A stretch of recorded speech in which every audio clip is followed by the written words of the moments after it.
días, bienvenidos a este canal Jurisprudencia de Bolsillo, donde hacemos análisis de sentencias judiciales. La primera de ellas es la sentencia de tutela T-330 del 2018, donde ustedes no van a creer lo que sucedió. Acontece que un señor José Antonio le compró un carro a Vicente, esto fue en Bogotá, y le firmó unas letras por su pago. El valor fue casi de 30 millones de pesos. Le firmó 36 letras de casi 900.000 pesos y le firmó una letra en blanco. No explican por qué esa fue en blanco, las demás sí fueron cerradas, y fue por valor de 2 millones de pesos, con fecha abierta y sin fiador. Pues bien, acontece que Vicente presentó un proceso ejecutivo contra José Antonio con esa letra de 2 millones, pero decía 12 millones de pesos. Pues resulta que José Antonio apenas se notificó de ese proceso ejecutivo en el Juzgado 38 Civil de Circuito de Bogotá, la tachó de falsa y acudió a la Fiscalía a denunciar ese acto fraudulento. El 13 de julio del 2007, el Juzgado Segundo Penal de Circuito de Bogotá, de Descongestión de Bogotá, condenó a Vicente, fíjense, a 60 meses de prisión y una multa, porque corroboró que efectivamente adulteró la letra. Y ese juzgado ordenó, de paso, informar de ese proceso al juzgado que conocía del proceso ejecutivo. Sin embargo, no explican la tutela. Miren que fue en el 2007. Dicen que en el 2011 José Antonio llevó copia en el 2011 al juzgado, ya iban 4 años para que la tuvieran en cuenta. De eso hay prueba en el expediente. Sin embargo, el juzgado 38 Civil de Bogotá sacó el auto que dice continúase con la ejecución.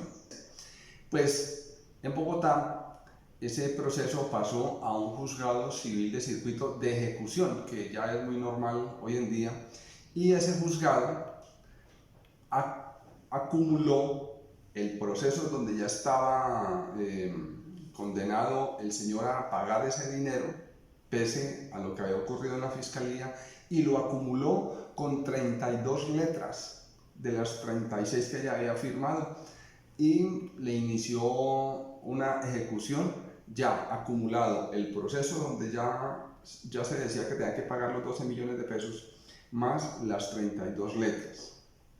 Es notorio que José Antonio se descuidó con ese proceso, porque ese juzgado, el de ejecución, le negó una petición de nulidad mucho más adelante y dijo que la petición que él hacía no encajaba dentro de las causales de nulidad del artículo 133 del Código General del Proceso.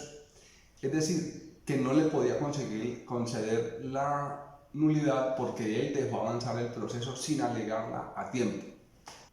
Esa decisión del juzgado de no conceder la nulidad fue apelada y el Tribunal de Bogotá, la Sala Civil, le confirmó ese fallo.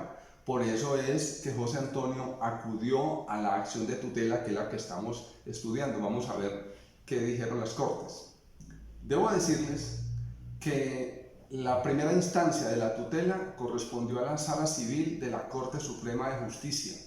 Y sorpréndanse, la Sala Civil negó la tutela diciéndole que efectivamente el juzgado y el tribunal tenían razón.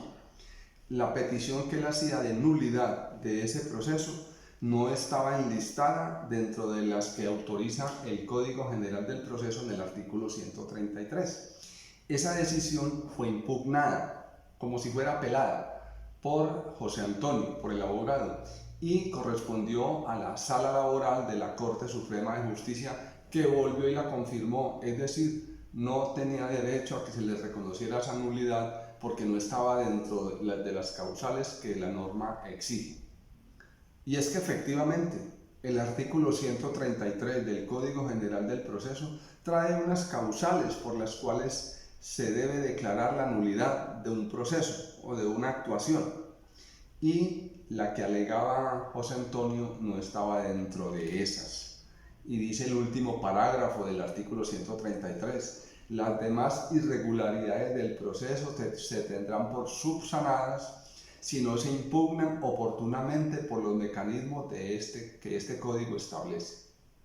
Es decir, queridos amigos, José Antonio tenía que pagar esa letra por 2 millones de pesos. ¿Qué vio la Corte Constitucional, que es la que analiza esta sentencia? Las sentencias T son de la Corte Constitucional, que afortunadamente para José Antonio la escogió entre los millones de tutelas que llegan a la Corte Constitucional por obligación para su eventual revisión. Fue seleccionada, afortunadamente. Y miren el problema jurídico que expone la Corte. Sí, declarar que tienen razón los despachos judiciales en decir que no tiene derecho a que se le reconozca la nulidad porque no está dentro de las causales del artículo 133, o toma una decisión distinta teniendo en cuenta que esa letra fue declarada como adulterada. ¿Qué sucedió? El señor José Antonio se la llenó con 2 millones, pero se probó que le colocaron el 1, quedó en 12.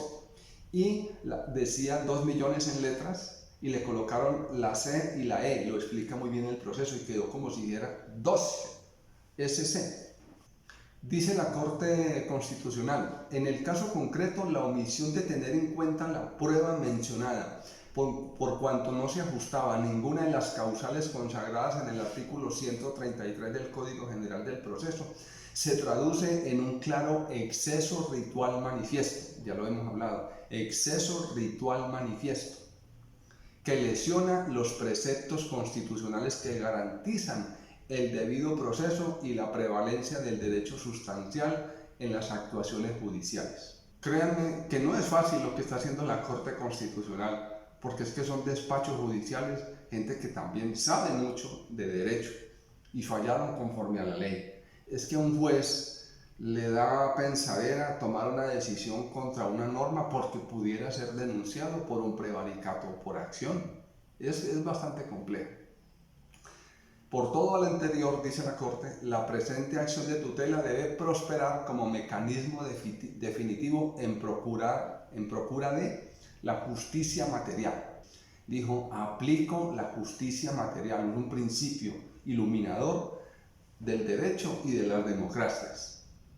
Para José Antonio eso lo salvó, que fue seleccionada y la Corte tomó un camino distinto, pero es bien complejo.